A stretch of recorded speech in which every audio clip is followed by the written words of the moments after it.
Hi guys, it's Rick Shiels down here at Quest Golf Academy here at Prairie Sports Village. I'm going to be testing and reviewing the new Cobra FA irons. I've got the standard FA and I've actually got the one length FA irons too. I'm going to be testing these in two separate videos, but in each of the tests I'm going to be hitting the 7, the 5 and the gap wedge so that we can see if there's much of a difference as well. But this right now is the normal set, or what they call varied length, as we know them as normal length golf clubs. The FA, we've seen a new driver, new fairway wood, hybrid, and then we've seen the one length irons and the one length hybrid as well. Some of those reviews are already out, some of them are not out just yet. What I like about this, it follows suit looks wise as the driver. So we see this carbon back on the iron, which I think looks really smart and cool. We don't see as much grey, it's more dark, probably a darker grey if anything, not the Nardo grey that we see in the driver. It's then, the rest of it is shiny chrome, so the bottom of it is shiny chrome, toe and heel is shiny chrome, and then we have a forged face, which is actually this power shell face, which they have used in other irons in the past. The idea with the carbon back, it's stripping weight off the back to allow them to put more weight at the bottom of the club to make it more forgiving. Now, typically when we see more weight go to the bottom of the club to make it more forgiving, that's generally married with a very strong loft. These irons are no exception. They are very strong. This 7 iron is 29.5 degrees of loft. I think I only know maybe one iron that's stronger, which is the TaylorMade M2. So these are super strong. But with all of that weight down at the bottom, are we still going to see the right flight, the right height? We generally lose a bit of spin with less loft, but are we still going to see the performance that we need? We'll test that, like I say, on GC Quad with Pro V1s. So one of the things that we might see different here is that the grooves have actually changed in the set. So from 4 to 6 iron, we see V grooves, which is to reduce the spin. 7 down to pitching wedge, we see actual U grooves, which are more standard grooves. And then in wedges, we see the traditional wedge grooves. So we'll actually see if in this review whether those grooves make any difference on the spin numbers at all. Let's give this a hit. It does look smart. It's a nice looking golf club. And again, this is more aimed to your forgiving market. It's aimed for giving you the power and the forgiveness. That's kind of where the Cobra are aiming this iron. But it has the looks where I think a lot of players would actually like the look of that iron. It's not too garish. It's quite sleek still. When I set it up behind the ball, by the way, we've got more technology to discuss in a minute. We'll talk about that. When I set it up behind the ball, I love the contrast between the face being more dulled out and then the shiny toe and heel. I think that gives it a very professional look. It is offset, which is fine. So 29.5 degrees, like I said, that's more like probably my standard 6 iron. It's probably even stronger than my 6 iron, actually, it is. So I've put the green at 185, which is a long way away. But I feel like with that loft, it's kind of be more around those numbers. Let's give this a hit.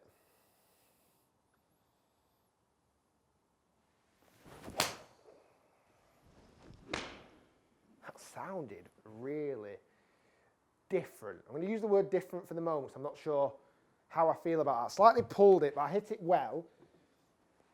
It's carried there at what was that, about 170 odd, maybe even 180. Yeah, 183 carry. It has gone a little bit left off line, which I'm not massively surprised about with this club, just with it being offset. I mean, it felt good, but it sounded, I'm going to use the wrong, I don't know if this is the wrong word, it sounded clicky.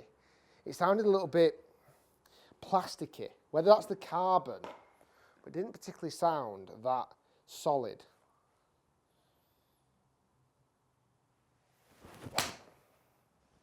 That one sounded awesome,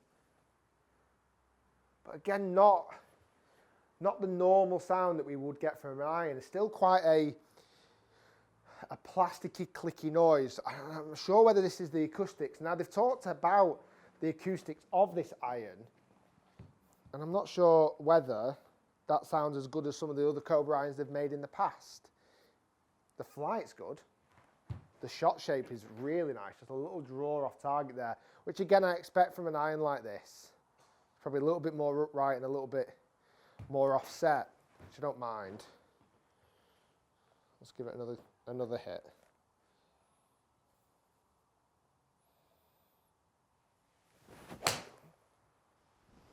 The flight is fantastically high. Not worried about the strong loft at all. They're 3 shots with a 7. All gone a little bit left, but all gone good carry distance. And I'll be honest, I've not properly tried to crush that golf ball. I've not tried to hit it as hard as I possibly can. Let's have a look at some numbers across the screen here. So we're seeing a couple of interesting aspects here. We see carry distance at 185, pretty much where kind of I thought that would be just with the loft. Forget anything else, forget the numbers on the bottom. For me, that loft should be going about that far, really. Spin rate, it is on the low side, definitely 5,500, even just under that, 5,300. But what I am seeing, and this is the two things to look at now, if the spin drops, as long as the height is high and the descent angle is good, it's still a very playable golf club. And I am seeing that peak height up there at 37 yards up in the air. That's very high for a 7-iron. That's pretty much the standard 7-iron loft height that I would normally see. And the descent angle, so how the angle of the club ball comes into the ground, is above that 45-degree angle. So it's going to stop, not ridiculously quick, but it is going to stop quick enough, certainly for the type of the player that's actually going to use this golf club. I'm just not sure if I'm massively fond of the sound of it, and linked with that kind of maybe the feel of it as well. Let's move back to hitting the 5-iron next.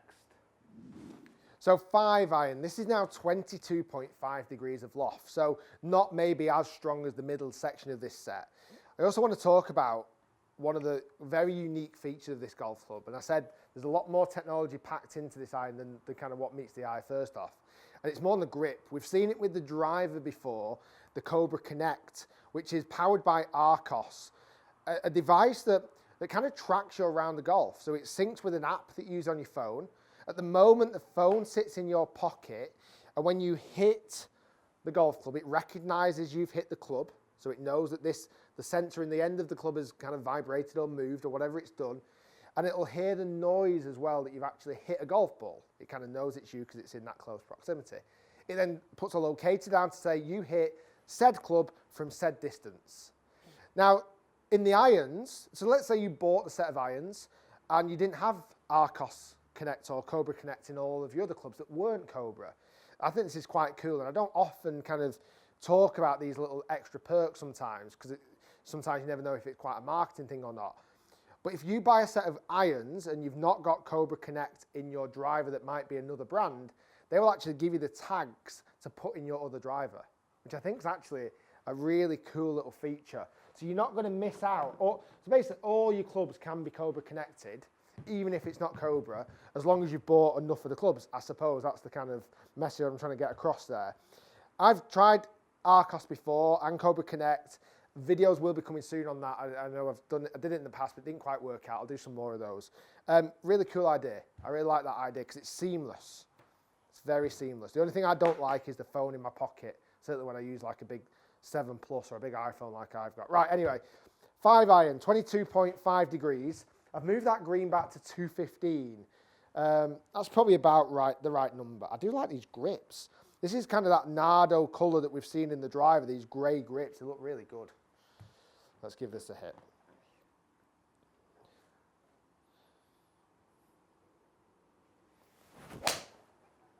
Oh, boom.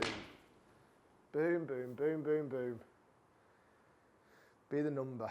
I mean, that's as good a 5-iron I can ever hit. Ever. Flight on that was something else. Very neutral ball flight. Came out super hot. 212 carry distance. I know it's not going to have any spin. It's actually done all right, 4,000. But just the height of it didn't scare me. It wasn't as if it was super low. It did have some decent height on that as well. I really like that.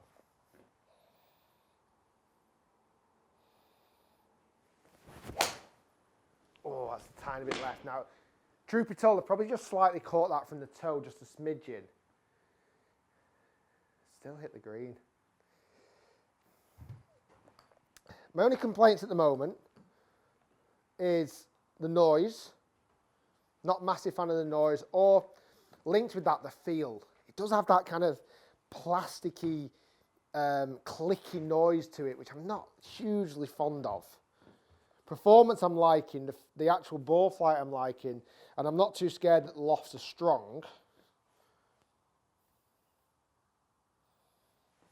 I thin that one slightly.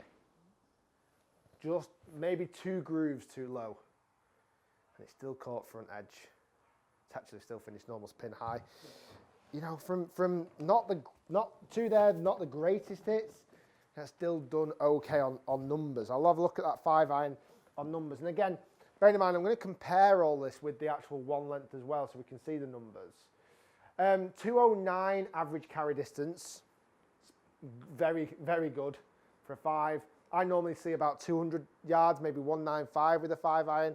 But I'm looking at more like 24 degrees, 5-iron, not so much in these stronger lofts. Not terrible spin rates considering, still okay height at 34 yards up in the air.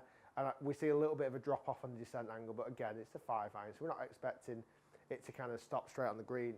The next club I'm actually going to test, and I don't often do this with clubs because they don't often actually supply a kind of specialised club of this, and this is going to be a gap wedge. So we go back to 110 with this wedge, and this is 49 degrees of loft. The reason why I want to use the gap wedge in this particular review as well is because when I move over to the one length, which is going to be the review coming next, the one length, by the way, you'll always recognise them. They've got the blue grits rather than the grey. It's 7-iron length. So I want to see how that compares to a standard length gap wedge as well. So 110 away from the flag. I actually like the look of this kind of roundness to the gap wedge. We lose that carbon back. The carbon just in the Cobra there is probably just more for detailing. We see quite a very sleek gap wedge finish actually. It looks really good. There's a longer neck to this, so longer in the Cobra, again to move the centre of gravity round. You typically see that with wedges anyway. Wedges do have longer necks. It's a nice looking wedge. Right, 110, let's just hit some normal ones into this flag. So that's nowhere near as clicky. Oh, I might have flown that a bit far. Maybe nearer to 120. Let me move that flag a tiny bit because I've moved that flag a tiny bit because I want to compare it to the other gap wedge you see. So that was kind of a fullish golf shot. I slightly got my numbers wrong there. I'm thinking my gap wedge is normally 52 degrees where this is 49.